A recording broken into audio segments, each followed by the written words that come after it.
All right. Today, we have very special guest who's going to help us discuss why you need to be considering how can you be a thought leader when it comes to poetry. Who are you? That's what I'm helping discuss? Yeah. Okay, great. I'm Ajane. Cool. We brought one of our listeners onto the revered Cool. Fancy Yeah. AJ Ana's in the AJ house. in the AJ. Who is AJ AJ Ana. No, because people have enough problems with my name. Ajane. She wrote us in and she said, "Hey guys, I just really want to be part of Diverses," and we were like, "Well, just come onto a show." And we didn't know that she could track our location, but she did it. Look at us now. You do know I can track your location. Well played. Ajane Dawkins gets to join us on stream, which is great. She is the Versus podcast host. You're also at the Urban Art Space residency with OSU. Yeah, I'm the community artist in residence with Yeah. Urban Art Space with Ohio State University. That's a lot of words. Wow. It is. Yeah. And doing lots of other things too, which is great. It's fun. Look at you. Jeff, did you know my chapbook got picked up? And she had chapbook got picked up. Yeah. Hey, let's go. Yay. Woo. We're doing all the things. This is all great stuff. Yeah. Cool. So today we're gonna be talking about especially like What's your name? Eoff. The according Jeff to runs a breath. Sorry, I had to change one thing. Just change one thing. Jeff runs a breath. I do a lot of pronunciation work, so that's important. But also, it makes it easier to remember. So you did pronunciation work. Then why did my name come out AJ? AJ Ane. Yeah. It's not about that right now. Oh, okay. This is the poetry. This is the poetry podcast. So again, thought leadership and things like that. Actually, so Ajane, it's actually really good that you're here. It's always good that you're here, but like it's great to have you here because you're doing a lot of things that tie into thought leadership in a lot of ways. Because it's not just about writing poems, but it's also about finding other ways to kind of discuss writing and kind of take on that position of leader and person that we can turn to kind of get an idea of like new concepts or new ways to approach writing. Great. Check out the Versus podcast. It's very similar to this. Thank you. I didn't know if there was a question or I was listening. Oh my gosh. Yes. Yes. Yes. Cool. Yeah, and I think kind of like on in line with what Jeff is talking about, I think that we actually there was a panel just a couple days ago, and it was really cool because AJ Ane was able to really expound upon a lot of the things that she brings to artistic spaces and to artistic creation. And I thought it was incredibly useful. Just kind of along those lines, do you want to tell us a little bit about the panel you were on? Which one? The one on. This is exactly Which the point. panel? Which panel? I'm just it's everywhere I go. It's a Oh my panel. gosh, we are no. talking. This I'm is just exactly a panel. on The point. one at the Ohio History Center? Okay, Yep. great. Also, just before I get into this, you got one more time to call me AJ Ane before I say your full name, and you know the one I'm talking about live on the stream. Okay. All right. My name is Matthias Black. So we But I can get into it. I just want to make that clear is that I've got it loaded in the chopper for you. Okay. Okay. Talk to us a little about your panel though. Yeah. My panel. So I recently was a part of a panel on being a creative, being an artist, and Juneteenth and Afrofuturism, and I don't know. It was really, really interesting. I was one of a handful of other folks, some who were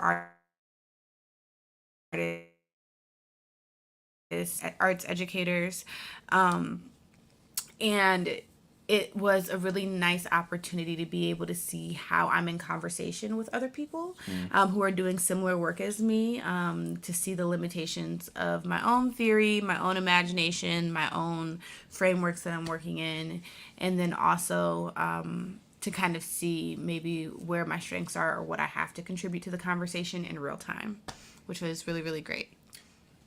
So let's imagine that someone's trying to position themselves in thought leadership. They're like, okay, I write poems, and that's pretty much it. Maybe I have some books out, but poems and books alone aren't probably enough to kind of get you into that thought position role. Like when I'm thinking like a thought leader, I'm thinking someone that's really, I'm thinking like craft essays. I think this is a big reason why people write craft essays to begin with, because it's like, I'm not just doing the writing, I'm doing the analysis. And this is why I think people do, things like, for instance, like keynotes or, for instance, panels. So let's kind of talk a little bit about the process. How do you think you first started getting invited to do panels? That's a big question. So I'm going to kind of skirt the question to maybe answer something that feels adjacent. Okay. Because the idea of like being a thought leader, I really struggle with the language of thought leader. And mostly because the creator economy and the content economy is really interesting. And so there's like this parallel between folks who are influencers and folks who are thought leaders. What do you think the difference between those? Maybe we'll start there. I think an influencer is somebody who follows, and I think a thought leader is somebody who tends to be consistent in following like one very specific rabbit hole research lens.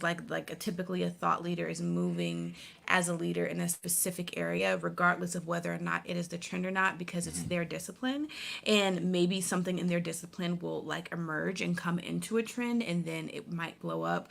But regardless of whether it's the thing that's on trend, that is what it is. So to me, a thought leader is like, selling is such a hard word, but is selling an idea based out of their expertise, or selling a like way of thinking, a way of like a framework, whereas an influencer is selling what is on trend for the moment based off of what will give them their gain. And so something that I really encourage my students to do, which for me kind of moves more in the thought leader idea, is the idea that like you are a scholar, even if it's not formal, even if it's not in the academy.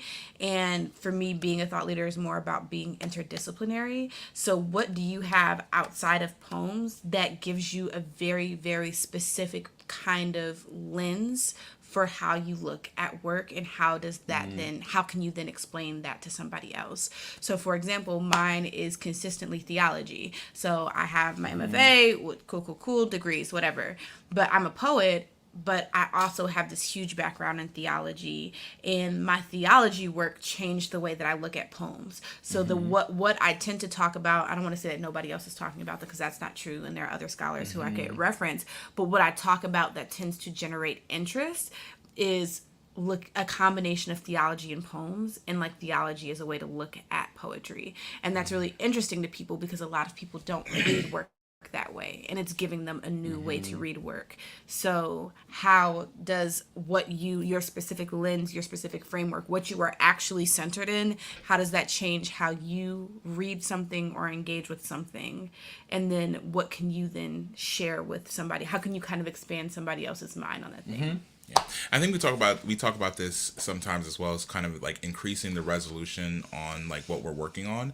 And so as opposed to somebody having content that is like let's say like you're into science, right? And so if you're into science, maybe you're not just your poems are about science. Like, well, maybe you have a component where there's like some kind of experimentation that's taking place, or some kind of like different coloration, or like some kind of visual medium that kind of displays science. And that's just an example to show that. I mean, I think for what I'm pulling from, you said it, Ajane.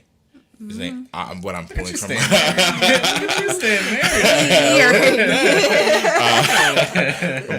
It's just the thought of, it's not just the singular medium that you're bringing to the table, or if that is the singular medium, kind of seeking out other ways to kind of bring it to the forefront, as opposed to just saying, well, I'm going to stick with just this presentation of my brand or of my work. Like, what else can you add to it? We've seen people kind of do that at like Diverses at the open mic, which is every Friday.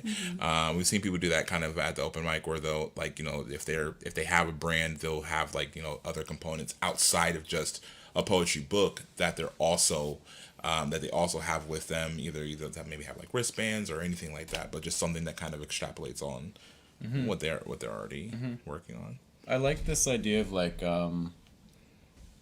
taking different fields and finding ways to unite them to find unique perspectives. So, for instance, like theology and poetry, because I think that's really where you can start really getting some really specific angles, because not everyone. I'll rephrase. I think a key component of like thought leadership and like education and taking on this role of instructor with a unique perspective is also a perspective that people can decline. Like, I think there has to be an ability where some people are really going to resonate with your message and some people are not. Because I think if we're doing something that's too general and be like, oh, well, like everyone's going to think this, I don't know if you're going to. I think there kind of needs to be a little bit of a tension aspect where people need to be like, I agree with this or I disagree with this. Not like disagree like I'm going to like fight you about, but disagree like, I just have a different framework, view. yeah. Yeah. Oh, I mean, I agree with I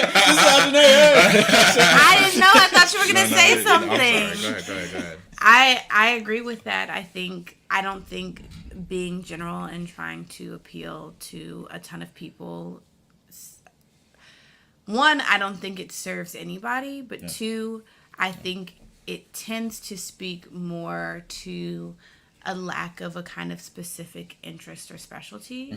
And not that everybody has to have, I mean, you don't have to have anything, I'm not saying that, but thinking back even about the idea of the influencer versus the like thought leader, I think like, and again, I still struggle with the word thought leader. But if you think of another term that you like more, feel free. Yeah. But I think part of that is like, how steeped are you in something that you actually like, something that you're curious about and that you're continuously pursuing. Hanif is a great example. Like, I can think about Hanif and I know how Hanif feels about basketball and I know how Hanif feels about music, and everything that Hanif does seems to be colored and informed by these like really deep passions that Hanif has. Same thing with somebody like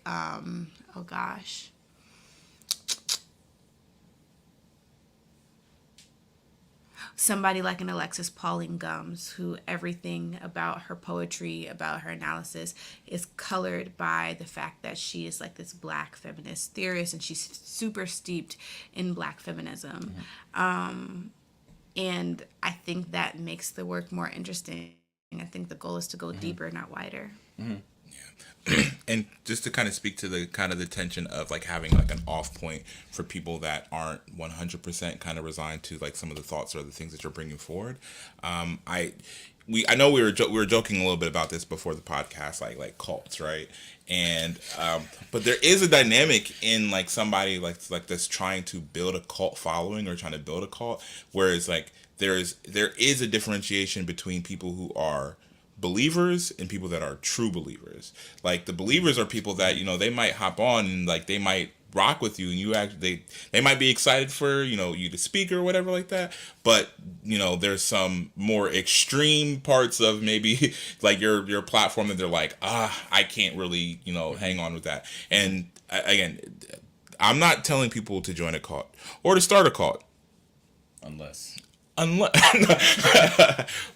which is just to say that in that dynamic, like the people that are like the reason that you don't really want to you're not struggling to hold on to that former group is because like that group is also people that later on down the line, if they hop off, they might take people, they might be like, oh well, I can't get with this and a whole bunch of other people can't get with it. But if you have a very core following of people that are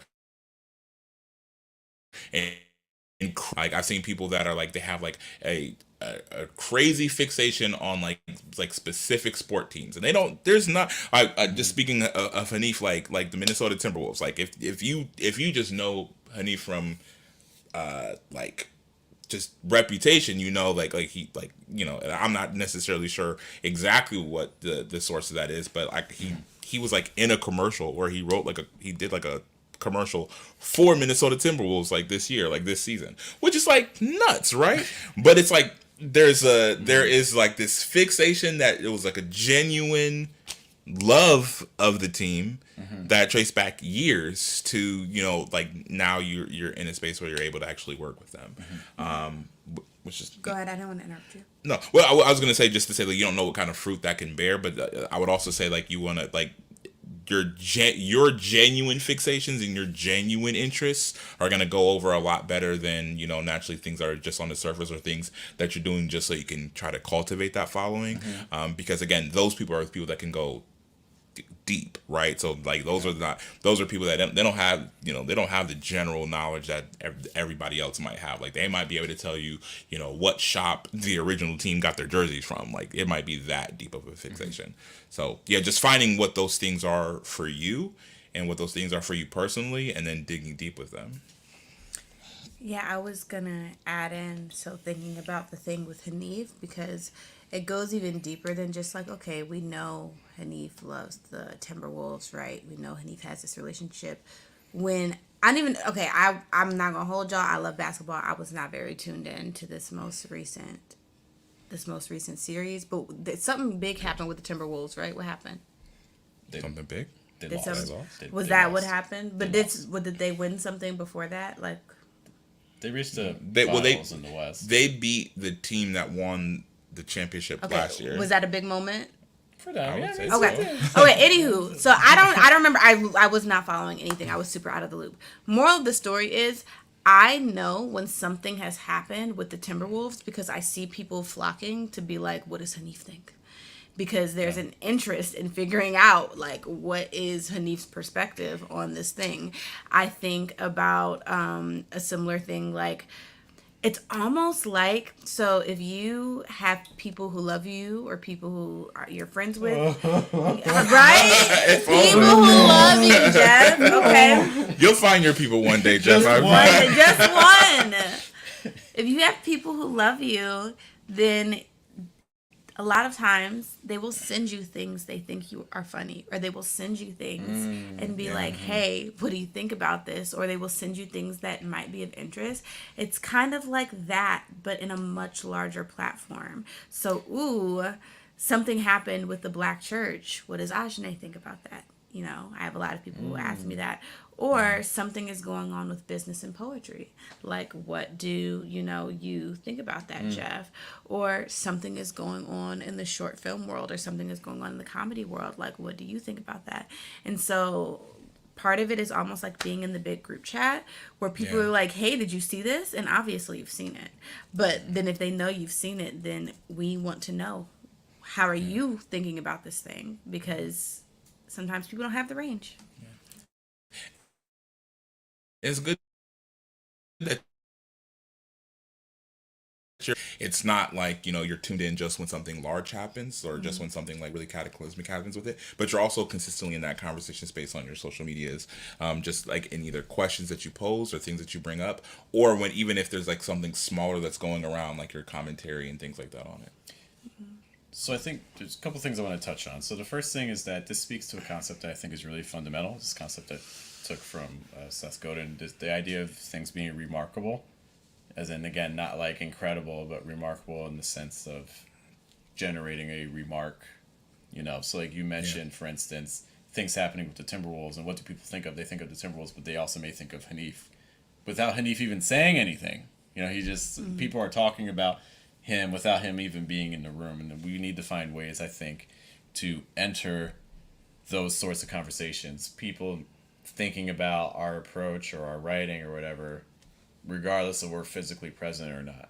Because if we're the only ones championing our work independently, that's just not going to be enough to really get the reach. If our goal is to have an impact on, a group of people, then this is something I think we really need to be thinking about. If we're just kind of writing for ourselves, that's ignore everything we're talking about. Go to a different YouTube page. Yeah.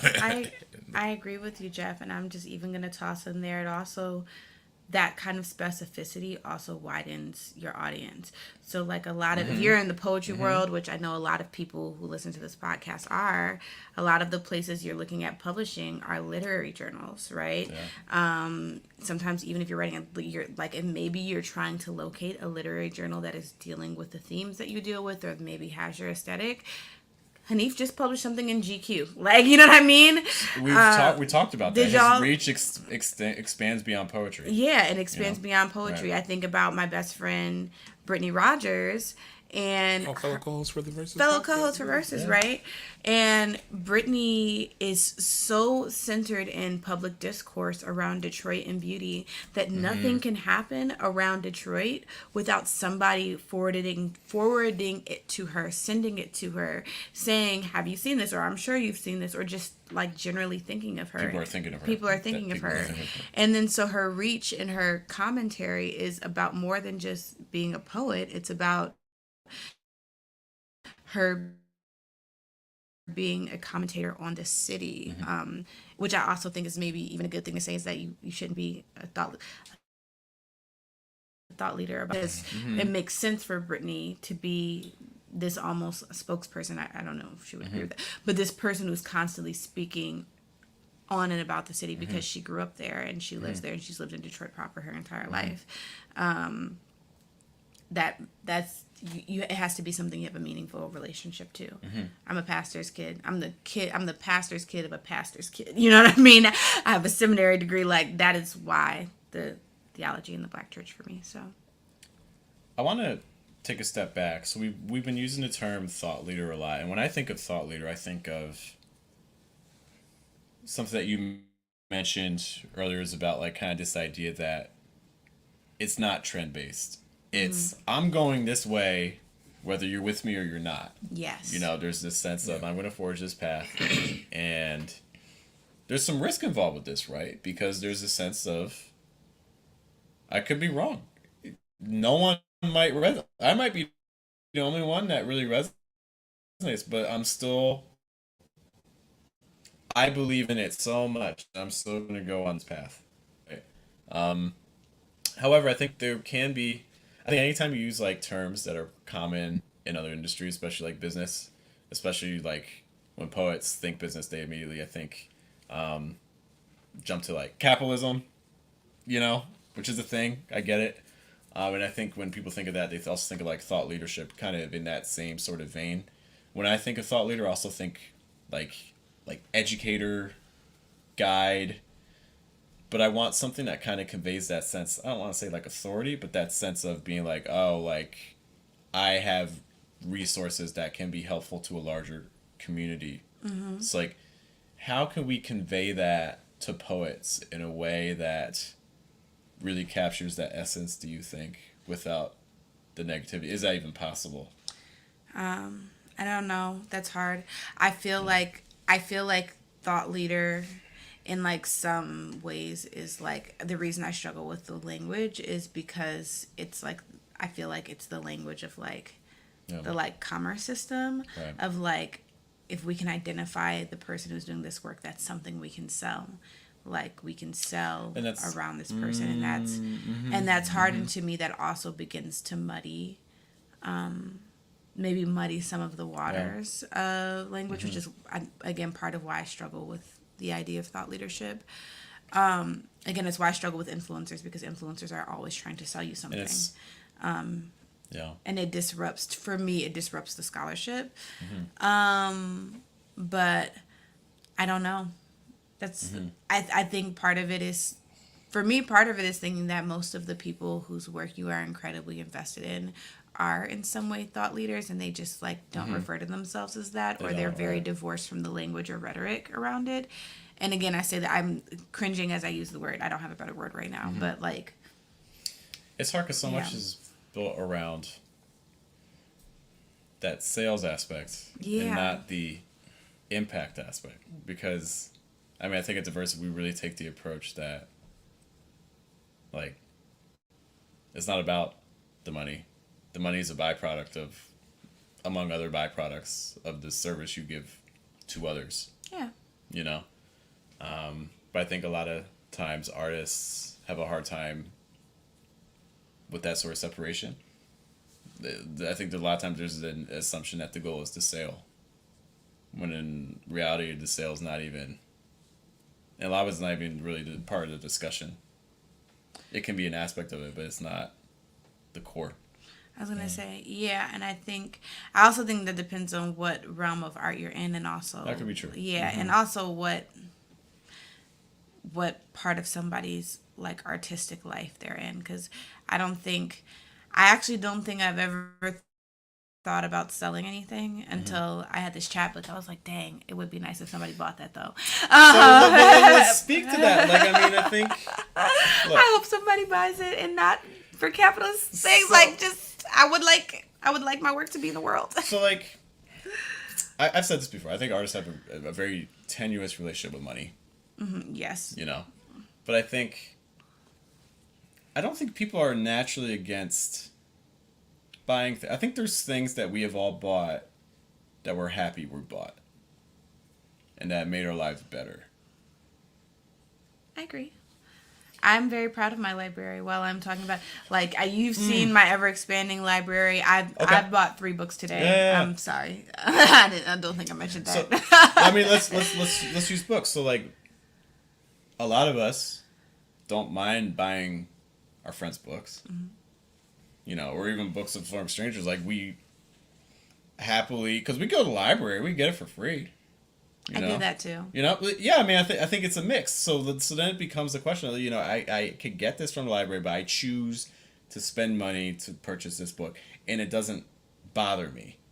I'm okay with spending money on this book because I like the feeling that it gives me when I have the book. Yeah. Also, like the feeling that it gives me to think that I'm supporting my friend. Like, there's so many like reasons that go into buying.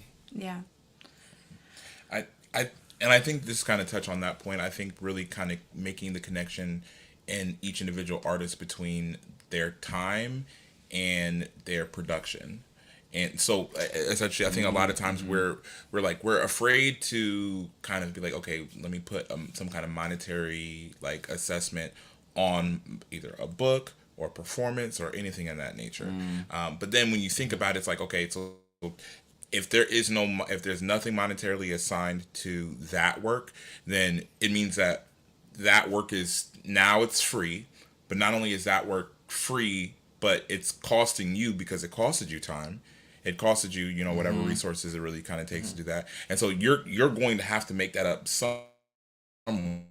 And it's typically, you know, you have some kind of secular situation somewhere that you're working towards. And so now you're like, I have less time to work on my craft, to work on, you know, the production that I see brings value to people. You know what I'm saying? So right. just because you're not charging for it doesn't mean there isn't a value to somebody. And there's probably there's people out there that'll be like, man, like that. I don't mean it's like it would be weird for somebody to say. So if somebody came up to me like after a performance, like, man, that was $80 worth of a performance for me to listen to. You know what I'm saying? Like that would be a weird thing to hear. But like somebody received value from something that you're doing, and even if you're not necessarily meeting that value 100%, so even if you're not like, well, I want exactly whatever you think that performance is valued, if you're getting nothing in return, or if you're trying to produce a book or merchandise or anything like that, and you're getting nothing in return, then you're losing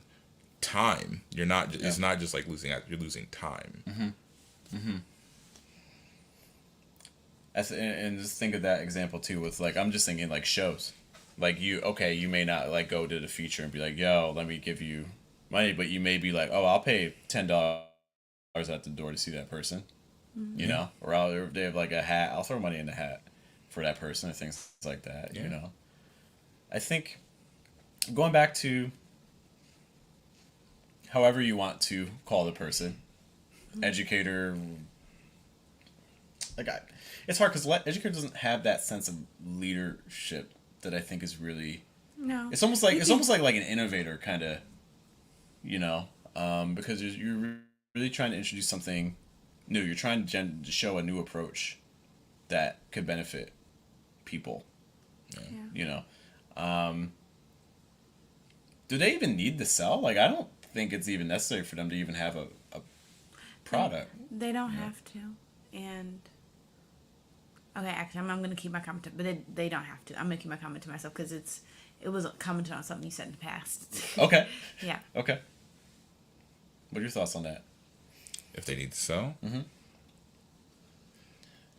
I mean, I guess it depends on what your context is selling. I think my definitional plane for selling is kind of broad, because I'm thinking, if you're just thinking about like something in the commerce world, probably not. Is it? Are you saying if it's a need? I mean, I think that again, like I think the approach I take is that I'm just gonna. I want to give so much to so many people that like 1% or half of that percent is like, yo, you've helped me so much that I want to give back to you in some way. Whether that's like monetary, but there's other things. I mean, this thing is like a lot of stuff is like negotiable too. It'd be like, yo, I can't give you anything right now, but I can help you with this project, or I can help you do this. Like, I think there's a lot of ways that we can enter these sorts of discussions. I don't think it always has to be like monetary based. Yeah, I think kind of just in general pulling artists away from the position where like people are able to use them as a tool for either their event or something like that, and really making it more of a, the relationship that I have, like I'm getting something from it. Now, mind you, like most of the time that is going to be a monetary, like I don't want to necessarily always kind of go around the barter system in order to kind of get it, but in a lot of spaces it's like, okay, well, yeah, you're right, like if I'm an artist in the city who doesn't have any kind of digital representation of me doing my art anywhere, and I don't really have the assets to be able to create that, then like maybe an event that has the ability to do that, like I want to perform there. Like, well, if you're willing to perform for, maybe this lower rate than maybe you really want, which is also, I mean, there's a side tangent about that, but like I think that it's like if you're willing to do that for this, then like maybe like there's something you can work out. But also, I think a really important part of that entire negotiating process is going into it knowing possibility in the negotiation, because I think a lot of times we kind of view it like one of on kind of what happens or what you get from a show, what you're gonna willing to give for a show. Like you have to be just as willing to walk away from it and be like, wow, I guess we're not gonna kind of come 100%. To good terms on that. And I think once you kind of inculcate that into your regular practice, where you're like, oh my god, my god. Well, if thesaurus, you got a thesaurus going, people, let me know. But once you're able to really inculcate that into your typical business practice when it comes to your art, I think that you'll free up so much time, because you're not saying yes to everything. Right. With the other perspective, you're saying yes to everything, but you're just negotiating the crap out of it.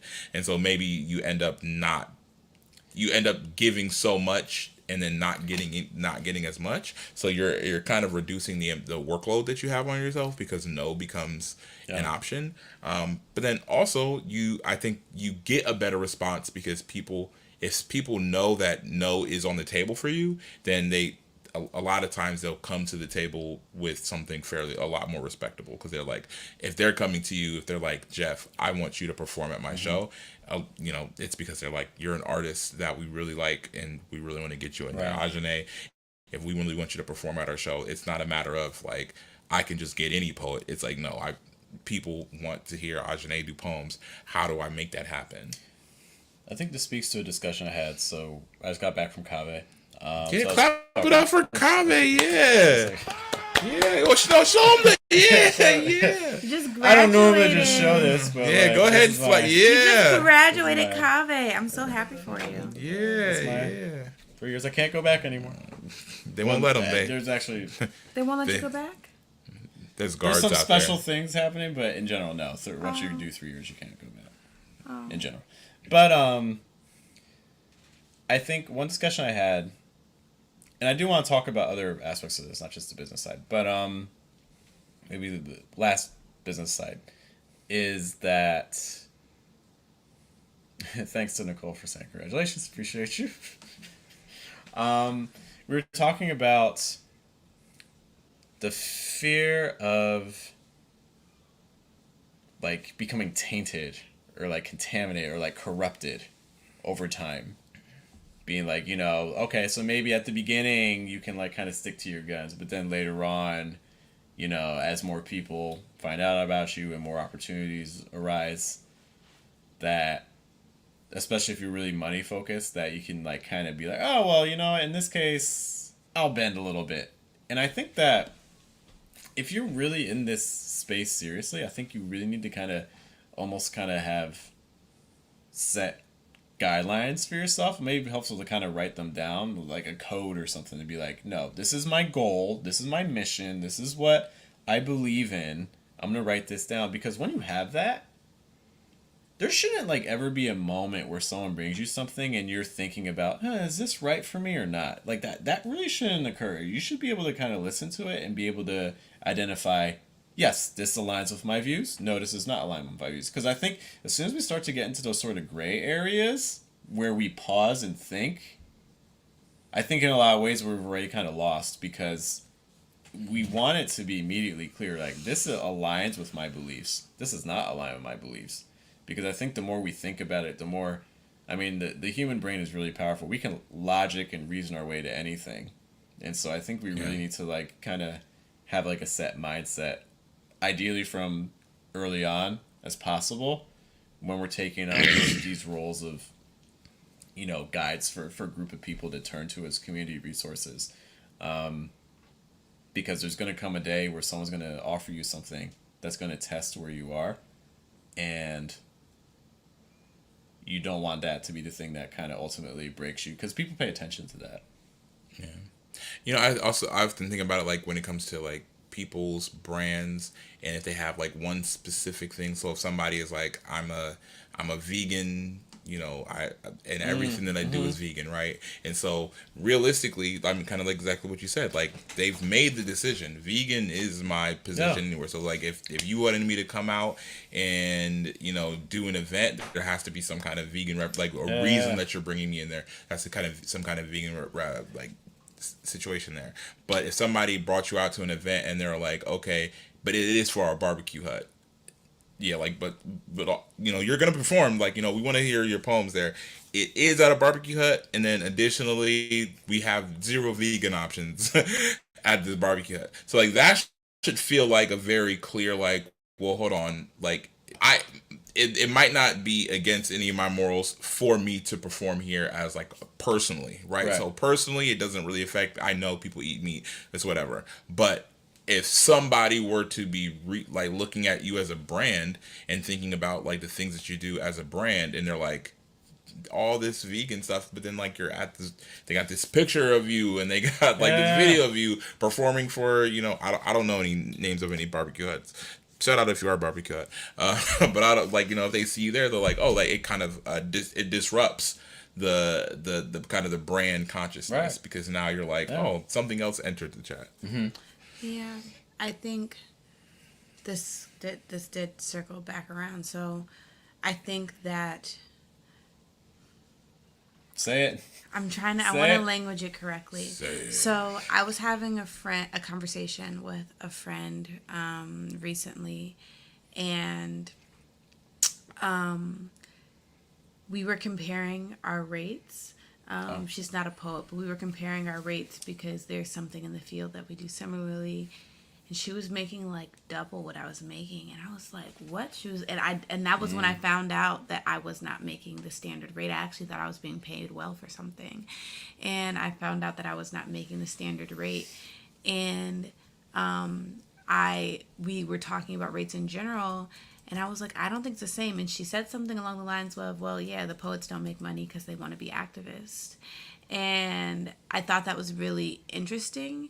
And I think that there is something to say about the way... There are very few people who are in the Rupi Kaur realm who are generating the majority of their income strictly because they have garnered a massive following. And that's not to say you should ever... So this is, I'm going to be clear, this is not me advocating to compromise on your ethics, but I'm saying that I think the issue comes is when you are attempting to be in conversation with, or you're attempting to like secure things for livelihood, that you, like people end up having to start asking themselves questions. So it's really a question of like, then if your art is going to be a place where there are no negotiations, where everything you do is like completely black and white, if it's not the thing that you're relying on for survival. And then two, the other struggle is that if you are in the like thought leader space, then people change. And if you are somebody who's going to be making art for a long time, then you're likely securing an audience with ideas that you may not have 10 years from now, or may have evolved, that may not even be relevant in the same way. I think the vegan example is great. There are so many people who I followed or who I know who are vegan who ended up running into health issues. A lot of women I know specifically who got pregnant, and like veganism just did not work with their bodies during pregnancy, and they had built a platform on talking about X, Y, and Z, and now it's not relevant. And it's like, I could stick to these ideas, or I can evolve and try to help my audience grow and evolve with me. There's a, like, again, the thought leader, there's somebody who I follow, she's a theologian, her name is Candace Bimbo, and she built a huge following at a time where she was very, very angry with the church, and she was constantly calling people out, and she's had to publicly like talk about like, hey y'all, a lot of y'all follow me because like y'all saw me in these kind of angry like outbursts that garnered me a lot of followers and got a lot of attention. But I wouldn't even address these people the same way. Like, I don't feel the same way, and I'm not in these conversations in the same way. I'm not the same person as when she's like, when that was happening, I was grieving. Like, when that was happening, I was X, Y, and Z. And so I think that there's for me, like my relationship to like the church, to faith, a lot of things have shifted. I'm still a Christian, I'm still a theologian, but things have shifted. So I just say all of that to say that it also is hard, because that mission statement might not be the same 10 years from now. Yeah. Because people change. There's and this is like, I guess a lot more towards like film and things like that, but I guess it's like kind of a relevant analogy. Like a good sequel, or like any kind of good sequel to a film, if you look at the original content, the sequel should be a logical progression of the instances. So like, you're not there for the intermediate. Like the sequel might happen 5 years from now, but if the sequel happens 5 years from its first, then the reason that you are able to be back into the world of the first is because logical progressions happened in between, to where like, that the reason why I'm watching the sequel is because the next large incident or the next large things that are happening for the movie that you're watching, right? And so like, when we're just talking about like people's brands, like that mission statement changing, it would also be weird if your mission statement changed out of nowhere, right? So like, if you are a person who's like, like let's say like you're a Christian, right? Right. So let's say like you have your entire platform is, you're circling people back around to Jesus. Like, that's your entire platform. And then the next week, like, it doesn't have to necessarily even be a different religion. It just can be something different. Like the next week you're like, I am like eerily interested in cornhole, like playing cornhole, like that's my entire brand now. Like, I know I was doing the Jesus thing, inculcating myself in cornhole. I can't stop playing this game. And but that transition, like somebody coming back to you, like, I want to see what this person's up. Like, even if they left the brand for a while, they just got busy, like, and they just came back and they saw things were completely different, and they couldn't really see that logical. Like, even when you're talking about the person that you follow that kind of had, like, her having to make those kind of public statements is also a part of that transition, that, okay, well, I want you to be able to understand the transition that I'm making, because people can still, you'll be surprised how many people will still ride with you when you change your mind, if they can see there's like a logical reason for you to change your mind. And then a lot of people's minds will be changed too. Like, a lot of people will be like, yeah, like, I also was going through that when I found you, and it's so interesting because maybe I was having these feelings, and now I'm seeing you kind of have these feelings as well, and you could really explode with a whole new dynamic, a whole new audience, like even like more people kind of joining because a lot of people kind of go through that process. So, kind of not just going through that transition and then being like, well, I hope nobody notices. Like no, like actually like making the steps that it took to get there clear. And being, Oh, go ahead. I was saying also just being intentional about it as well. Like I think, we're human. We do change. Like the person you're following who hasn't changed their stance on anything over like 20, 30, 40 years is probably not someone that I'd be interested in sticking with because that's not human. I agree with that, and I also agree with you. And I think part of the as far as like risk, part of the risk in making attempts to be like, so this comes into how you're positioning yourself in the world. So I made the differentiation earlier between thought leaders and influencers, being that influencers are following trends and thought leaders are not. But one of the things that we mentioned was like the idea that people will be like, okay, well, we want you to comment on this. We want you to look through this. And so there is a risk when you are like positioning yourself in that way, because we're in an economy that's around urgency and attention.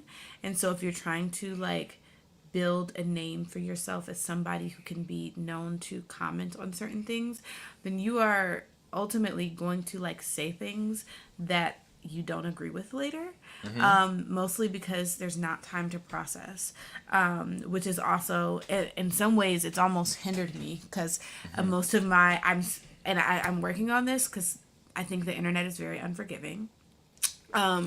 So I have had a lot of this place? yeah, this joy. This joyful place. Man, but it's unforgiving, and so I had a lot of anxiety about speaking quickly on things because I was so nervous about saying something that I wouldn't agree with later, and it's almost hindered me because I almost always miss the moment of surge in terms of public discourse and talking about something. My running joke has been I have an essay that I wrote about Beyonce's Renaissance, and by the time I published it, it was out in the world because of how long I sat with it.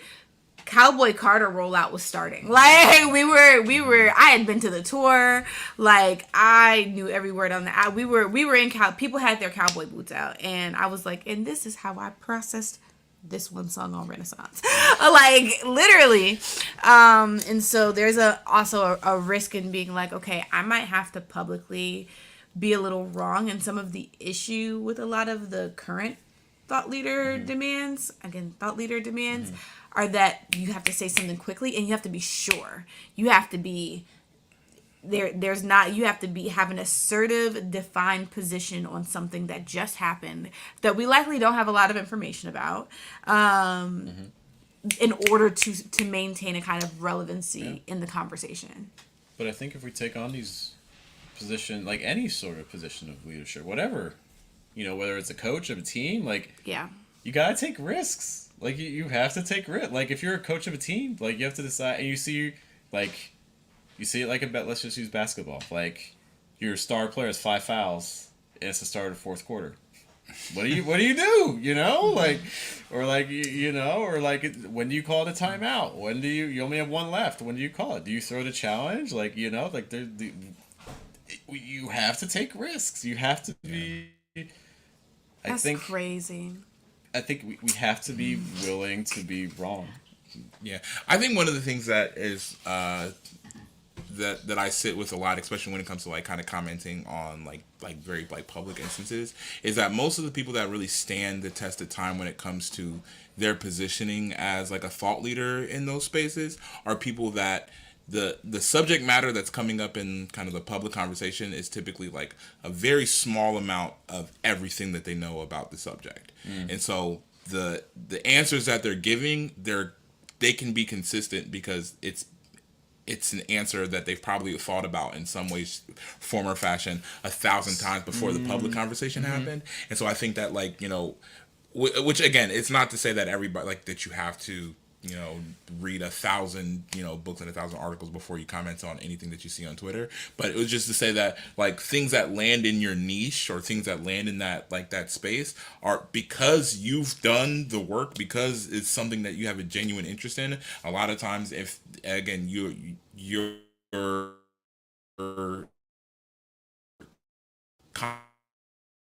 commentable, to kind of build yourself up in that space. I think this is because I think if you look at a lot of people who are leading their respective spaces, a lot of times they're not necessarily, they'll make like new articles and or posts or whatever, but a lot of times they're not necessarily saying something new. What they are doing though is they're finding a novel way of using or describing the situation.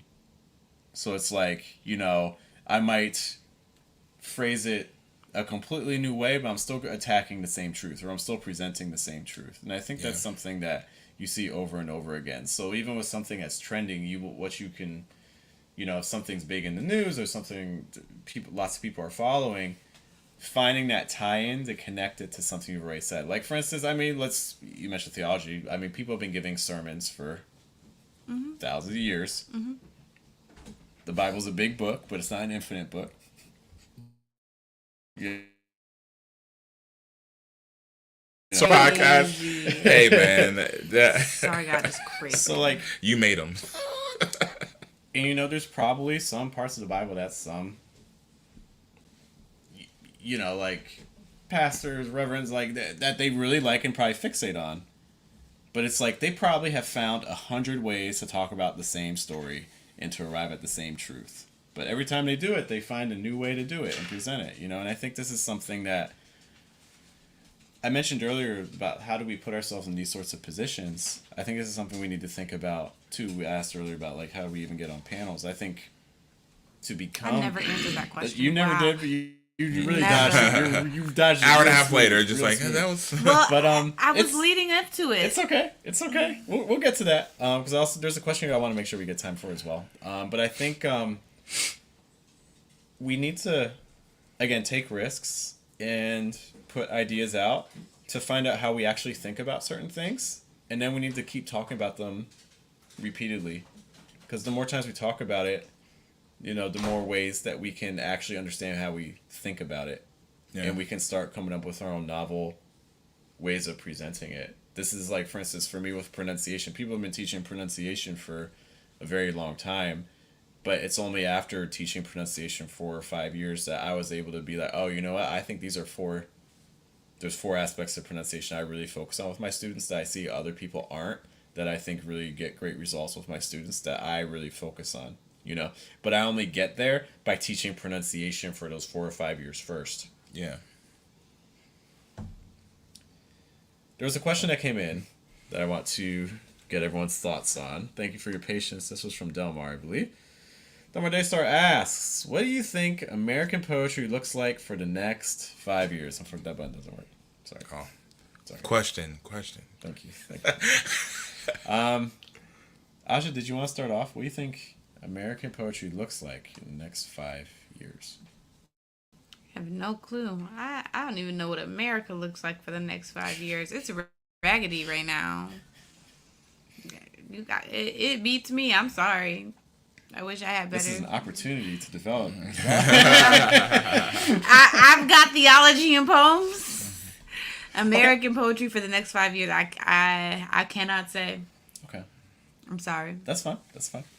Important part of being a thought leader: say when you don't know. Shut your mouth when you need to shut your mouth. The most important thing you can do as a teacher is learn to say I don't know, but Not I a can clue. find you the answer. That's a super important skill as a teacher. I agree with that. Yeah. Matthias, thoughts on poetry in America in the next 5 years? I think several industries are going the direction of like independence. So like as opposed to relying on like kind of like a larger conglomerate for like your support in a larger way, which is not to say that I don't think that these like larger like organizations are necessarily going anywhere. They are going. say. I would say I think they are kind of like they're losing readership in like a lot of these sectors, or readership or listenership or what have you, because people have their own platforms that they're releasing things under, but which is just, again, I don't think they're necessarily going away, but I do think that more people are feeling empowered enough to, even if they don't believe that, they can find success going the, institutional route, they have access to all the tools that they really need to position themselves as a poet, and or at the very least position themselves so that the public can have that commentary on them, as opposed to, a select few people having that commentary and deciding that. Fair.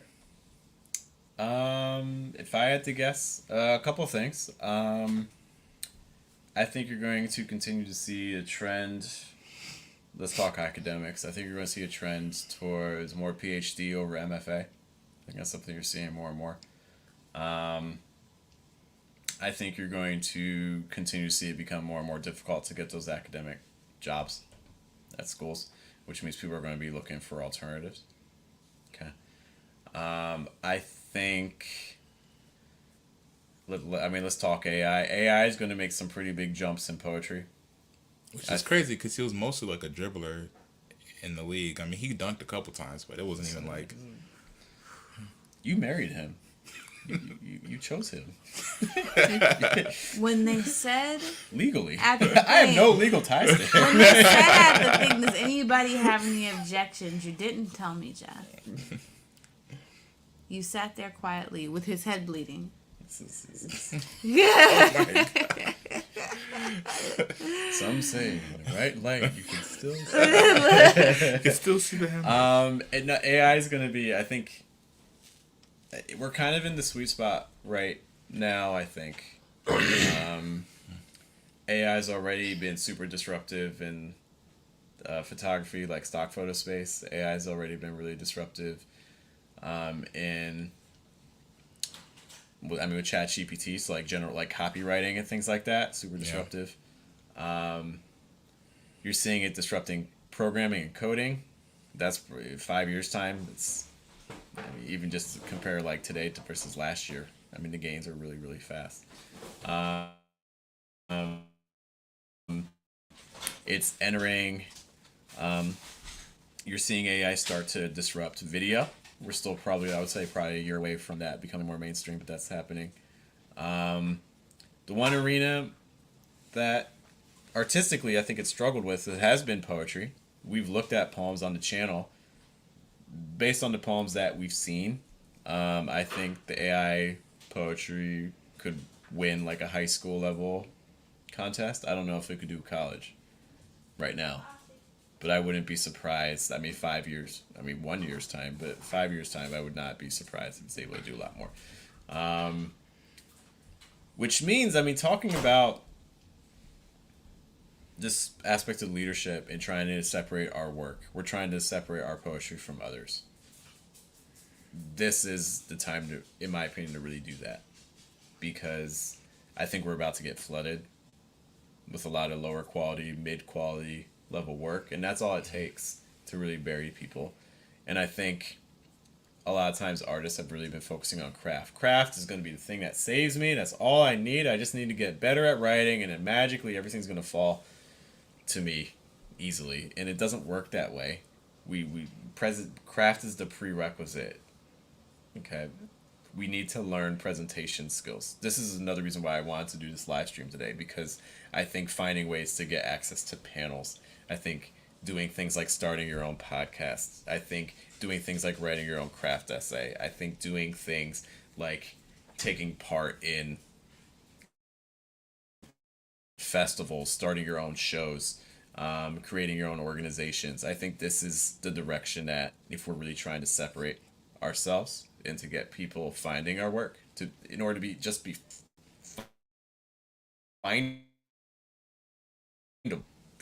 that's the only way people can find you.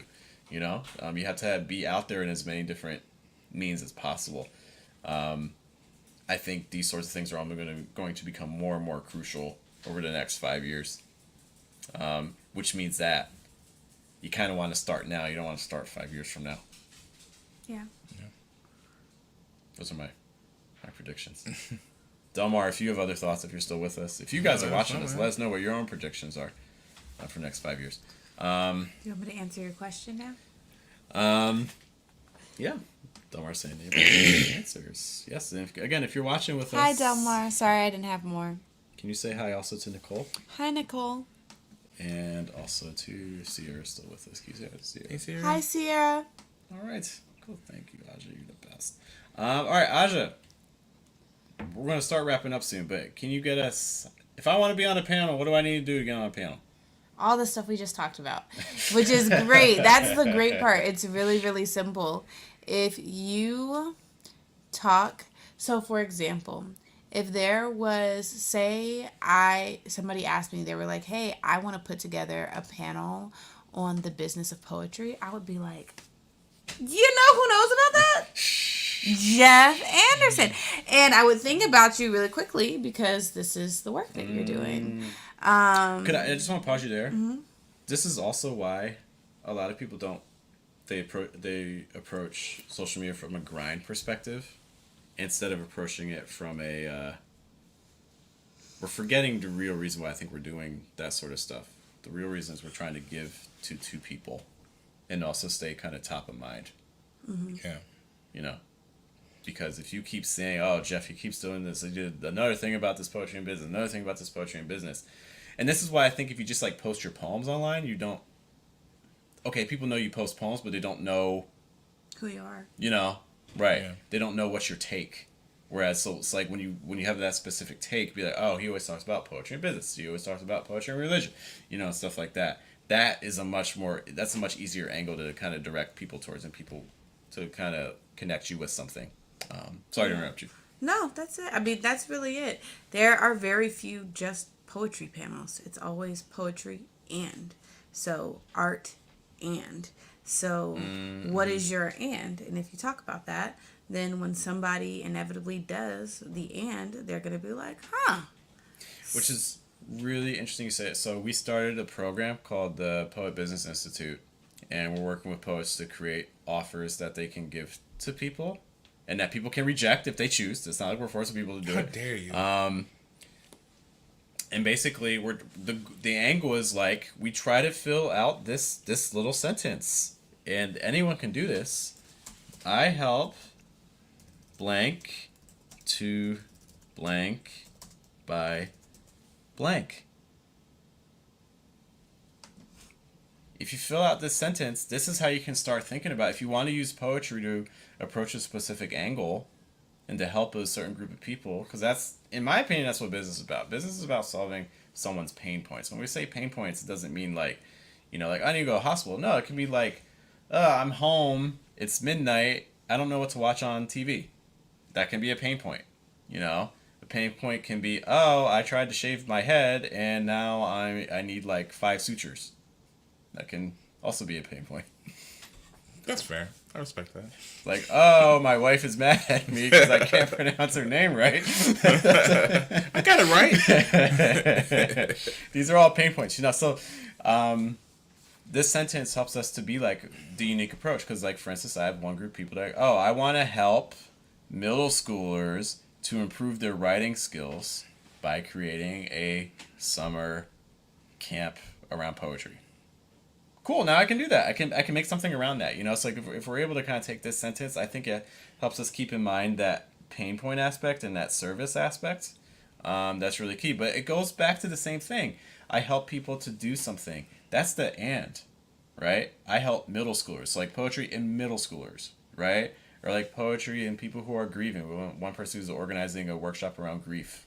Like processing grief through poetry. Natasha T. Miller did the Good Grief Tour, which is a poetry tour completely centered around grief.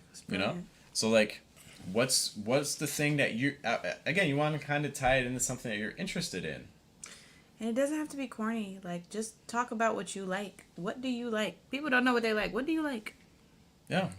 Something that's interesting, and I think about it because I think it's like a very popular thing to talk about now. But so like when I was like in like elementary and middle school, like being like a nerd was not like a thing that was like cool, right? So it wasn't like something like people were necessarily like, flocking to you to be like, oh man, like I really want to hang out with the kids who have like all of their Pokemon cards encased in plastic, like bring up right. So but it, when we were in school, it wasn't like a super cool thing. It was just something that we were really really interested in. But there are people right now, like you can go to like DreamCon, ComFest, like you go to all these festivals that are like thousands upon thousands of people that have that interest, and then not only are there thousands upon thousands of people that have that interest, but now like because people have this like genuine like kind of really really deep interest, there's also a side effect of just being generally more accepted. So now like if somebody says I like Pokemon, you're not like you like Pokemon. It's like, oh yeah, that's a common thing that people like same thing with Marvel movies, comic books and stuff like that. So it's like there's elements that are just generally accepted now that weren't as accepted, years ago. And it's the same thing with regards to like a lot of times when it comes to like your specific niches, it's like, you're like, this is something that I'm really truly crazily interested in. And then you'll realize both on a lot of times in social media and then a lot of times in your real world, your world kind of expands into those spaces where now it's just like I'm always around or I'm always in conversation with people that have this genuine interest. I think some of that too, I think we're a little bit biased by age as well. Like I think it's easier to do that when you're an adult versus if you're in middle school. Yeah, well, yeah, but it's also because I'm like middle schoolers now have it is a lot more acceptable. You know what I mean? It's interesting because you get more into like mainstream versus like differentiation, and this is a whole different discussion. Nicole, I see your point. We'll be there in a moment. Like nowadays, the internet makes it so easy to go after specific groups of people that ironically it makes it harder to go after a mass audience. Like before in the 60s, your TV had like 10 stations, everyone's watching this. The Beatles, like the Beatles releasing a record, like the record sales that the Beatles had, like they're so hard to beat nowadays because Taylor Swift drops a record or like Beyonce drops a record, but the problem is we're so differentiated right now that it's really hard. Everyone's listening to their own thing, whereas back then you didn't have as many options, so it's like okay. Yeah. The big band dropped an album. Let's get it, which I think can be a benefit. Talking about kind of like your niche and like specialization things. Like nowadays, there's so many more bands available, right? Like it's just these like tiny bands we've never heard of that create a following of people that would be. Now, have you ever heard of the artist Beyonce? She's kind of popular, kind of among some people, among some audiences. I don't know if that's something that you're into. That's my girl. That's my girl. Like, shout out Beyonce. Beyonce, I know that you watch our podcast every Tuesday. If Beyonce, thank you so much. Beyonce, if you are watching this, no, I am willing and ready to be on the next project. You heard it here, folks. Nicole's given us her 5-year prediction for American poetry. There will be a swell of passion which AI struggled. Oh man, we need to do another AI talk. Dude, but hey, in the AI stuff, we gotta try it. I feel like we should make that like a quarterly Honestly, thing. It probably needs to be a quarterly thing. I feel like that was cool. It advances so fast. Can Matthias beat the AI? Like, that's probably something we need to revisit every like 6 months or so, just to kind of keep tabs. Again, my prediction in like 5 years' time is gonna be like the John Connor of poetry. Like I beat this AI. At least I beat it once. Now if it goes forward in time, if it goes back in time and then beats me as a child, then you got me there. You on there, AI. Thanks, Matthias. I'm not afraid. Final thoughts for today on anything? Actually, I do have a final question for you, Ajane. Okay. How would you feel, like, not in terms of it doesn't work, Matthias. Question. So you've been leaning a lot more into the theology aspect, and Matthias, I see this in your work too. Have you noticed that, writing aside, let's just talk about the other opportunities in terms of like panels, invitations for things and things like that. Have you seen that increase the more that you've leaned into the theology and poetry aspect? Yeah, I think people, and it's not even just theology and poems, it's also being able to talk about my work and what it does. Like right now, I have a project that's playing, and to be able to tie it to what I've done before. So right now, I have a project that I'm working on that I've been reading a lot, in different readings, and it plays with Afrofuturism. And even though I'd never really done any Afrofuturist work before, I've been talking about my journey to Afrofuturism and tying it to theology, and then I've been on like 3 Afrofuturist podcasts, or podcasts, but 3 Afrofuturist panels in like the last 2 months. So I think this really talks to this idea that, one, you never know the direction it's going to take. Mm-hmm. 2, that, again, it really helps you specialize. Yeah. Right? And there was a third thing, but I can't remember it. Welcome to Diversus every Tuesday. Final notes, be curious about something. Yeah. And good. Be aware of what you already know. So what's your jam? Chase that too, as deep and as far as you can chase it, and talk about it. Yeah. I could chased listen jam to before. I could listen to anybody talk about something if it's their specialty.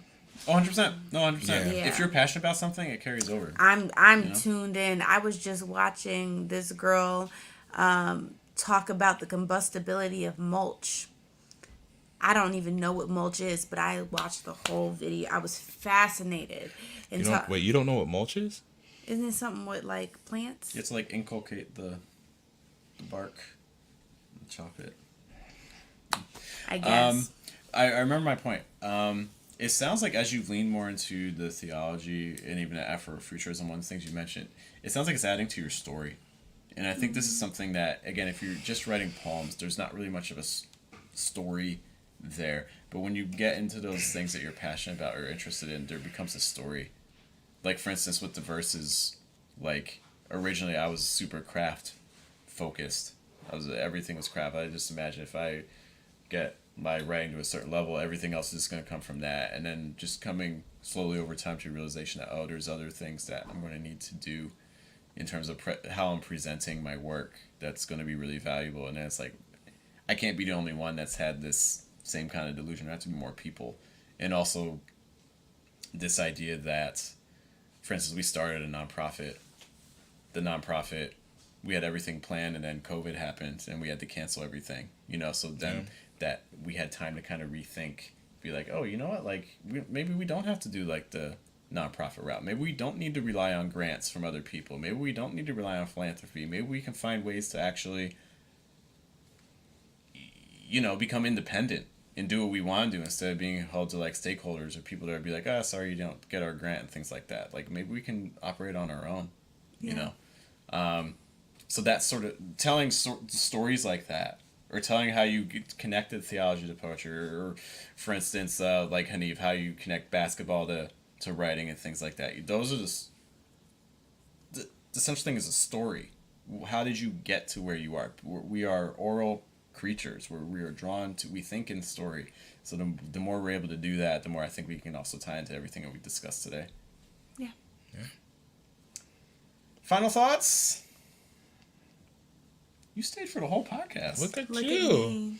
Gosh. Good eyes. Guys, if you think that Ajane should be with us, no, she's not going to be. That was a horrible timing. If you think that she should ruined the shot. No, I had to take it. It was worth it. If you think she should appear in more episodes, be sure to let us know. Let us know. Yeah. But thank you for being with us. Thanks, friend. Okay. Thanks for the invitation. Yeah. Thanks, Rumi. With that, guys, Besties. we'd love to know your thoughts on all these things. Again, what's poetry doing in 5 years? What are your thoughts on the term thought leader? Do you have a better term that you think more captures what it's about? Does it give you an icky feeling? Or are you okay with it? Let us know your thoughts. We will see you all later. Thanks to everyone who hung out with us in the chat. and said things. We had Sierra, if you're still here, thank you, thank you, thank you. Nicole, if you're here, thank you, thank you, thank you. Delmar Daystar, if you're here, thank you, thank you. And Jeff, thank you, thank you, thank you. Is that Jeff you or another Jeff? Jeff with a J. This is Jeff. Oh, wow. And me from the future. He's from Boston. Hi, Jeff from Boston. I'm not going to talk basketball anymore because I'm upset. Sad day. Nicole says you should come back. Oh, thank you, Nicole. That's so kind. What do you know, Nicole? I'm joking. Guys, You know Nah, about Nicole. I'm First done. live. Out. Never again. Some things happen on the channel. So again, tomorrow we'll have Lo-Fi Poet at 8:30. So if you want to write with us for a half hour, it would be great to see you there. Thursday, if you're in Columbus, we'll be doing a free headshots and also a free recording of yourself reading a poem. And then Friday is our open mic at Third Way Cafe, 7 p.m. That's free. Thank you guys for being with us. We appreciate you. Hope you have a good day, have a good night, good afternoon. We'll see you all later.